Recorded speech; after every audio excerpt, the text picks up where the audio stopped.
Postering ঘিরে কাটোয়ায় অশান্তি। বিজেপির পোস্টার ছিঁড়ে ফেলার অভিযোগ, সঙ্গে মারধর করা হয়েছে বিজেপির বুথ সভাপতিকে।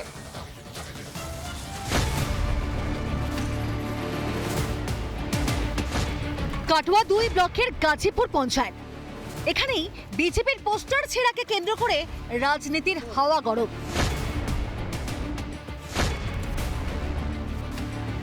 দিয়াসিন গ্রামে 206 নম্বর বুথের বিজেপি সভাপতি অলোক মাঝি, তিনি নাকি গ্রামে পোস্টারিং করছিলেন। অভিযোগ, তখন পোস্টারগুলি ছিঁড়ে দেয় তৃণমূলের লোকজন।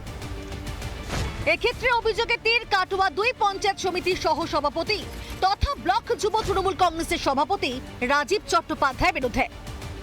আমরা মোড়লপাড়া থেকে পোস্টার মারতে মারতে আমরা মাঝের পাড়া পর্যন্ত গিয়েছি।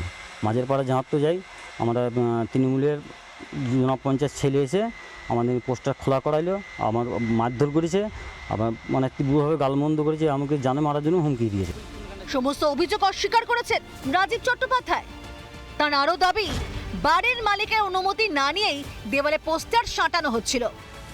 মুর্শিদাবাদ থেকে এসে দুটো মোটরসাইকেলে করে এসে 4 জন ব্যক্তি, তারা কাউকে কিছু জিজ্ঞাসা না করে বাড়ির বিভিন্ন দেয়ালে একটা কি স্টিকারের মতো পোস্টার করেছে, যে বাড়ির লোকের পারমিশন ছাড়াই তারা এগুলো হঠাৎ করে মারতে শুরু করে।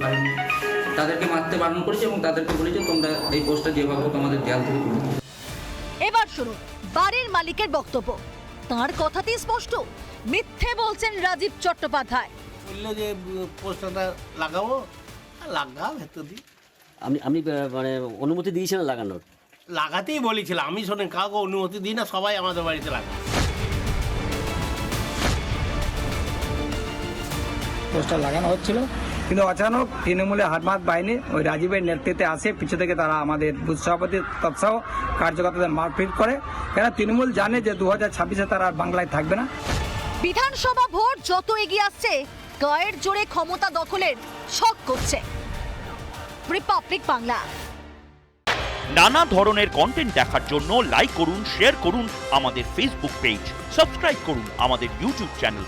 পাশাপাশি অন্যান্য ব্রেকিং নিউজের জন্য অবশ্যই চোখ রাখুন রিপাবলিক বাংলায়।